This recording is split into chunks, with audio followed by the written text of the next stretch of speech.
money. Obviously, we have paid a lot of attention to the Ukrainian topic. We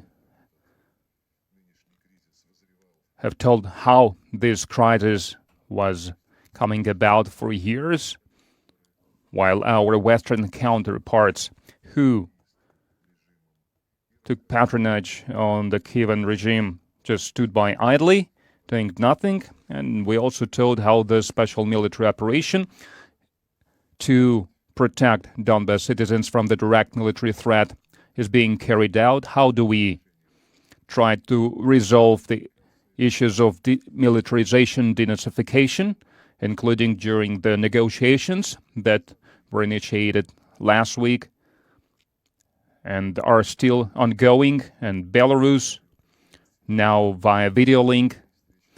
And I also told about my meeting with the Foreign Minister of Ukraine, Mr. Kuleba, in Antalya, Turkey. We also talked about the attention paid by the Russian representatives to the resolving humanitarian issues, opening humanitarian corridors to evacuate civilians from the conflict zone. And we also talked about the humanitarian aid that we deliver their medical supplies, other essential supplies for the population of the respective areas in Ukraine. We appreciate the participation of the Qatari leadership, the attention that they draw to this situation, and we appreciate that Qatar tries and wants to do what it can to help to come to an agreement regarding the matters that are on the agenda now, considering the interests of the pan-European security, including the security of Ukraine, as well as security of Russia, and considering the need to make it so that no threats were posed from the territory of Ukraine for the Russian Federation, for the people who want to protect Russian language, Russian culture, Russian traditions, including traditions of the Russian Orthodox Church, and also for the people who want to live in the country without any discrimination against, especially if this discrimination is related to the neo-Nazi manifestations. I think that both of us found this kind of conversation useful, and we have agreed on this issue because, once again, we appreciate a lot the interest shown by Qatar to facilitate achieving the needed results. We have talked about our bilateral ties that are developing consistently, which is in the long-term interests of both our states. We have agreed on the additional steps that we are going to take to continue the positive dynamic of the trade turnover, to develop the investment cooperation between our countries in accordance with the agreements reached by President of the Russian Federation and the Emir of Qatar. This year in Doha, we are supposed to have a regular meeting of the Russian-Qatar Commission on the trade, economical, and technical cooperation. We have good prospects also, and we share mutual interest in continuing to coordinate our policy on the energy market, global energy market, including within the OPEC and gas exporters organization. And the Russian Fund of Direct Investment is working with the Qatar Investment Agency, implementing the whole package of the joint projects. Traditionally, we work closely together regarding the issues that persist in the Middle East and in the north of Africa, because the conflict potential in this area is high. The danger of escalation of the current crisis is still high. As for Syria, we stand for full-scale, comprehensive implementation of the resolution of the Security Council 2254. We talked about how the Astana format activity looks like now. So the new regular meeting of the Troika, of the trilateral group, is going to take place soon with the participation of the Syrian parties as well. And we also remember about the interest shown by Qatar to cooperate with Russia and Turkey in regards of facilitating the resolution of the humanitarian problem within the Syrian Arab Republic. Recently, in the Russian Federation, we had Mr. Pedersen, special envoy of the Secretary General on the Syrian issue. I also met him last Thursday in Antalya. We have reaffirmed our plans to renew the work of the Constitutional Committee end of this month in Geneva, and obviously we need to increase the humanitarian help for the Syrian population, including with the implementation of the project of the so-called early recovery, early restoration. What I mean is restoring the power supply, healthcare services, residential construction efforts, and educational efforts.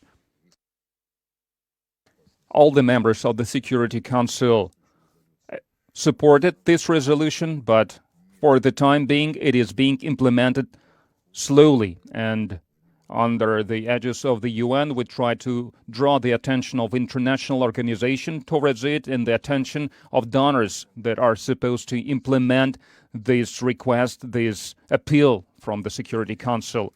We also work on facilitation of the Libyan conflict. We have some complications there, witnessing some complications there. During the working breakfast, we are going to talk more about that. And both Russia and Qatar stand for the prompt consolidation of the international efforts to resume Israeli-Palestinian talks to resolve the key issues of the final status of the Palestine state and the key issues of the comprehensive peaceful settlement. And I would like to talk here about the special significance of restoring the Palestinian unity. Russia and Qatar can and try to help with resolving this essential task. Afghanistan, after the foreign military contingents were withdrawn from there, it also attracts attention and it requires daily attention from the international community. Qatar plays an important role along with other actors, also in funding the humanitarian programs in the country that the population of this country that suffered so much needs so badly. So you can see we have quite a big agenda, and today's talks allowed us to make significant progress in looking for our mutual opportunities to help with resolving numerous problems of the modern world. I thank my counterpart for the good work that we did.